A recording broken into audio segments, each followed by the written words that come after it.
السلام علیکم ورحمۃ اللہ وبرکاتہ۔ دوستو، امید کرتا ہوں کہ آپ سب خیریت سے ہوں گے۔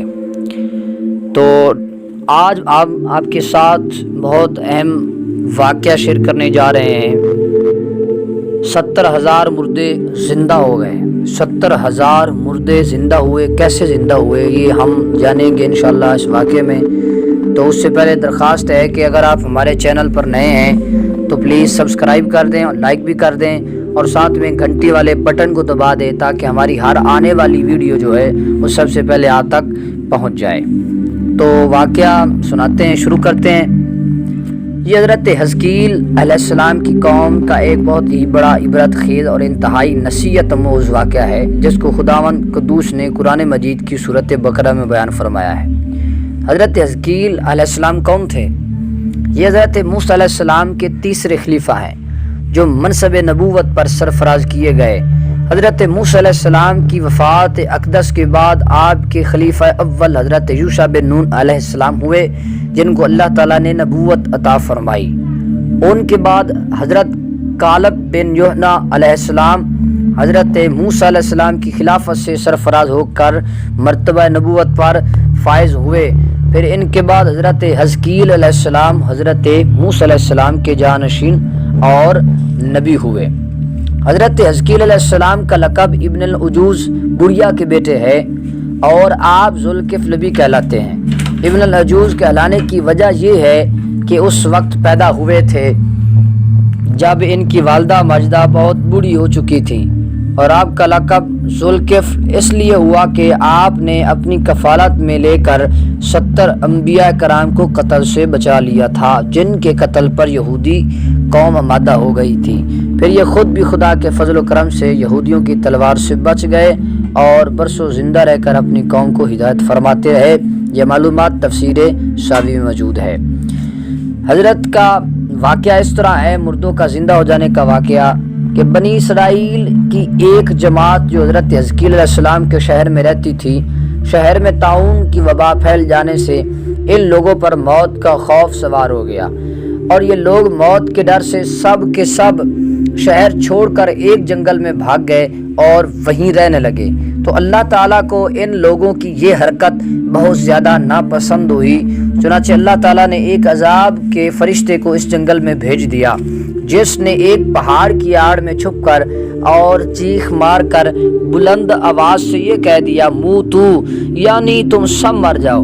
اور اس مہیب اور بھیانک چیخ کو سن کر بغیر کسی بیماری کے بالکل اچانک یہ سب کے سب مر گئے، جن کی تعداد 70,000 تھی۔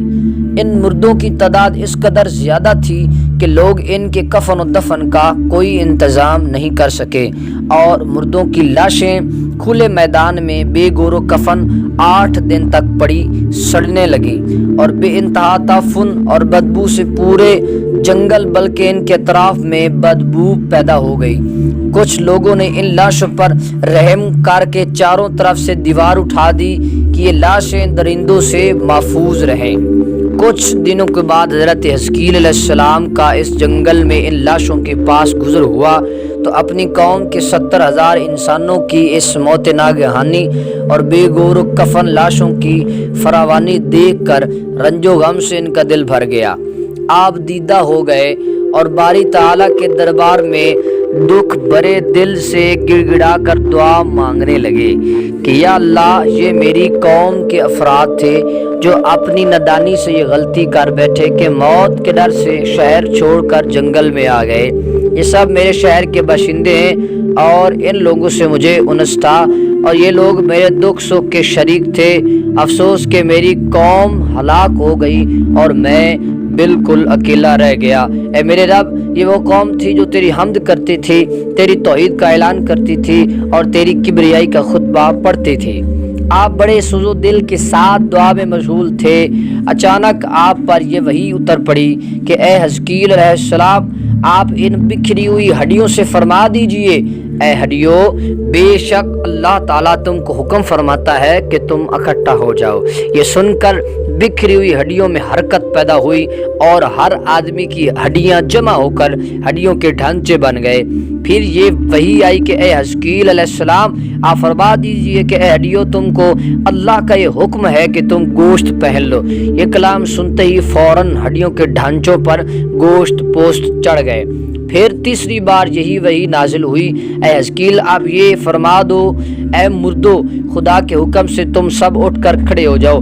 چنانچہ آپ نے یہ فرما دیا تو آپ کی زبان سے یہ جملہ نکلتے ہی 70,000 لاشیں دم و زن میں ناگہاں یہ پڑھتے ہوئے کھڑی ہو گئیں، سبحانک اللہم وبحمدک لا الہ الا انت۔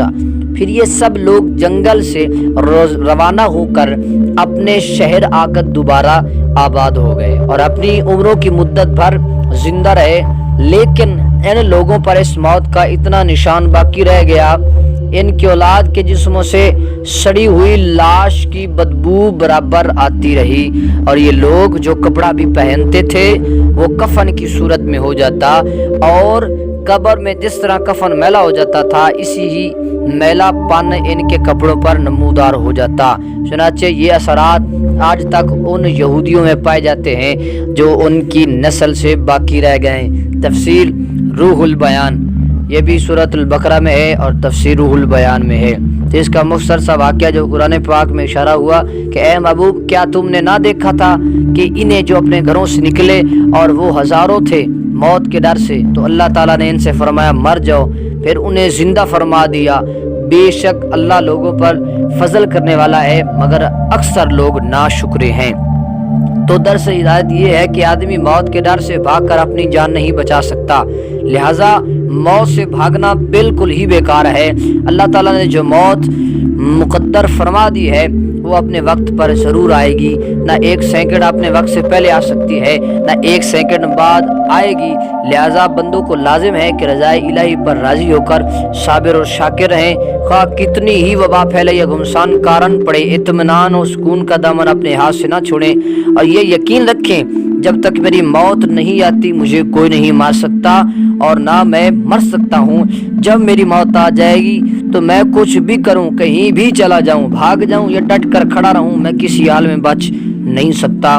اللہ پاک ہم سب کو عمل کرنے کی توفیق نصیب فرمائے۔ اور جاتے جاتے ہوئے آپ اگر نئے ہیں ایک بار پھر تو میرے چینل کو سبسکرائب بھی کر دیں اور گھنٹی کے آئیکن کے بٹن کو بھی دبا دیں تاکہ ہر میری آنے والی ویڈیو آپ تک سب سے پہلے پہنچ جائے۔ جزاک اللہ خیر۔